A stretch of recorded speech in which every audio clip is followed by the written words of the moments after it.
એકવાર બનાવશો ને તો વારે વારે બનાવવાની ડિમાન્ડ આવશે. તો આજે આપણે એકદમ ટેસ્ટી, ઈઝી ડિનર રેસીપી તમારી સાથે લઈને આવી છું.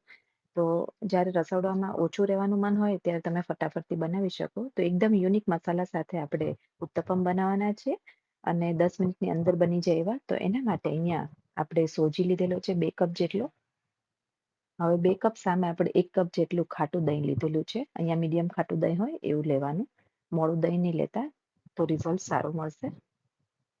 અને એની સાથે 2 કપ જેટલું પાણી. એટલે 1 કપ સોજી સામે અડધો કપ દહીં અને 1 કપ પાણી જોતું હોય તો આપણે 2 કપ સોજી લીધેલો છે. તો 1 કપ દહીંને 2 કપ પાણી લીધેલું છે. તો આ એનું પરફેક્ટ માપ છે. થોડું પાણી પ્લસ માઇનસ થઈ શકે. હવે આને સરસ રીતે મિક્સ કરી 15 મિનિટનો રેસ્ટ આપવાનો. ત્યાં સુધીમાં આપણે બીજી પ્રિપરેશન કરી લઈએ. અથવા તો તમે સાંજે પલાળીને રાખી દો તો કલાક પછી પણ કરી શકો, કોઈ પ્રોબ્લેમ નથી. પણ ટાઈમ ઓછો હોય ત્યારે તમે આ રીતે કરી શકો છો. તો અહીં આપણે એકદમ સરસ રીતે જો કોથમીર મેં ધોઈ અને સુધારી લીધેલી છે અને એને કોરા કપડામાં પાથરી દીધેલી છે, જેથી કરીને એકદમ સુકાઈ જાય. હવે અહીંયા 15 મિનિટ થઈ ગઈ છે તો આપણું બેટર એ રેડી થઈ ગયું છે અને બધા થોડા શાકભાજી લીધેલા છે. તમારા ઘરમાં જે અવેલેબલ હોય તમે લઈ શકો છો. પણ હું આના અંદર ગાજર, કેપ્સિકમ, ટમેટું અને એવું એડ કરતી હોઉં છું.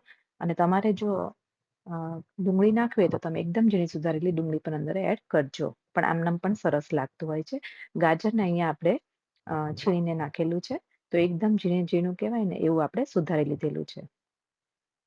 તો આ ફટાફટ થઈ ગયું. હવે આપણે આદુ મરચાંની પેસ્ટ બનાવી લઈએ. તો અહીંયા તીખું મરચું હોય એવું લેવાનું. તમારા ઘરમાં જે રીતે તીખાશ ખવાતી હોય એ પ્રમાણે. કારણ કે અહીંયા આપણે લાલ મરચાંનો યુઝ કરવાના નથી એટલા માટે. અને એને આ રીતે એકદમ સરસ રીતે પીસી એટલે કે ખાંડી અંદર એડ કરી દઈએ. તો અમારા ઘરમાં તો આ બધાને બહુ જ ભાવે છે. એકદમ ટેસ્ટી લાગે છે. અને સાથે આપણે હવે આ ટાઈમે મીઠું નાખવાનું અને જો કન્સિસ્ટન્સી જોઈ લઈએ તો આ રીતે થોડી ઠીક લાગે છે. એટલે એકાદ ચમચી જેટલું પાણી નાખીએ. તો 1 થી 2 ચમચી જેટલું પાણીની જરૂર પડશે.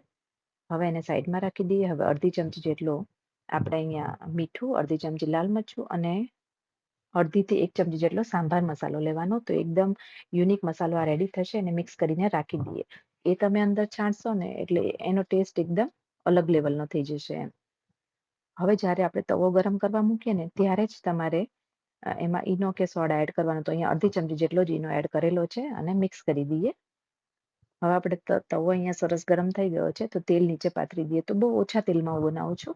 જે લોકોને વધારે તેલ આમાં નાખવું હોય તો નાખી શકે છે. હું ખાલી આમ સ્પ્રેડ જ કર્યું છે તેલ. મેં જો અંદર પછી એડ નથી કરતી. એક જ વાર કરીશ. જરૂર પડે તો થોડું આપણે એડ કરશું. હવે પાથરી દઈએ ને બેટર 1 ચમચા જેટલું. એટલે જો ધીરે ધીરે એને ફેલાવી દેવાનું. પછી કેપ્સિકમ, ગાજર, ટમેટા અને ડુંગળી નાખતા હોય લોકો ડુંગળી પણ એડ કરજો. અને તમારે જો આના અંદર મકાઈની સિઝન હોય ને તમારે નાખવું હોય તો એને બાફેલી મકાઈ એડ કરી શકીએ છીએ. અને ઉપરથી જે આ મસાલો છે ને એને છાંટી દઈએ તો બહુ મસ્ત ટેસ્ટ આવશે. અને અહીંયા મેં મોળું મરચું લીધેલું છે. તો એકદમ ગોળ ગોળ કહેવાય ને એકદમ ઝીણું એવી કરેલી છે. તો એને હું ઈ મરચું યુઝ કરીશ.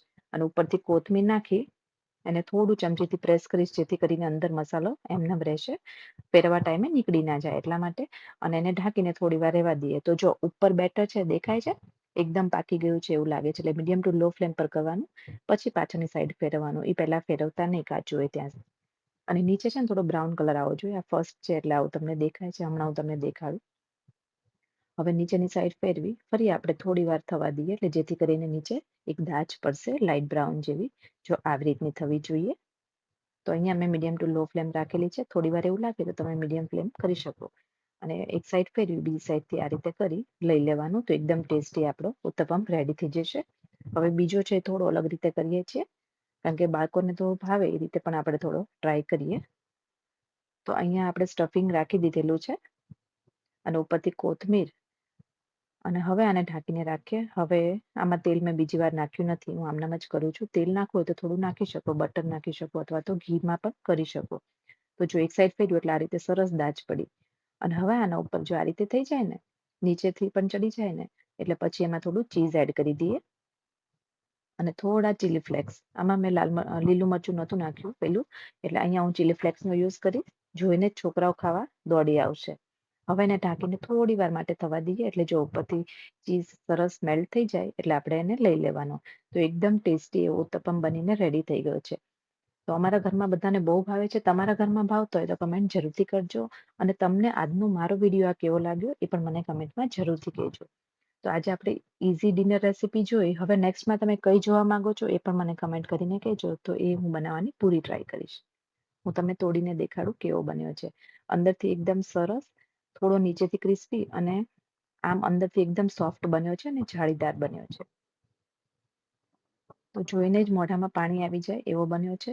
તો જેને જોઈને મોઢામાં પાણી આવી ગયું એ 100% કમેન્ટ કરજો અને તમે મને કયા સિટીમાંથી જુઓ છો એ પણ મને કમેન્ટમાં જરૂરથી કહેજો. તમારા નામ અને સિટીનું નામ.